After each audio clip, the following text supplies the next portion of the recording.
To a related story now, more abortions and plunging conception rates. Farmers say these are the realities on their farms as pigs have emerged as some of the animals worst affected by the high temperatures impacting the country. We have more in this report.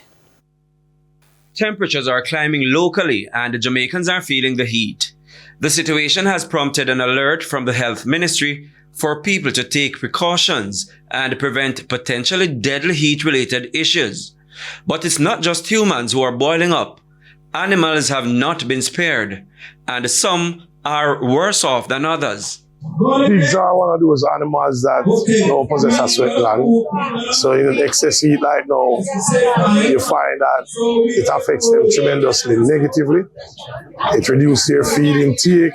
Hundreds of thousands of dollars in investments are now at risk. The animals, especially the females, known as sows, are having pregnancy complications due to the heat. Complications such as pig abortions. This is when a sow expels fetuses earlier than the usual 3.5 months gestation period. So, this suggestion to farmers on how to protect the animals. Installing fans and stuff like that inside your pens. In some cases, increasing the roof heights. But bottom line is to keep the animals. We have to be pretty much like our stocking rate.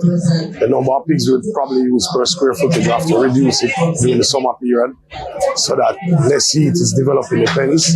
But those are some of the strategies that they can employ to reduce heat. Find some water system that can cool down the pigs. Despite the challenges, the farmers say they will have no problems maintaining the supply of pork on the market. I think we have enough supplies going forward for the rest of the year. Right? We probably have a problem with slaughter facilities with the damages in the western side of the island. So we only hope that a lot of those facilities will come back on stream soon so the farmers can have means and ways how to slaughter their pigs. Prince Moore, TVJ News.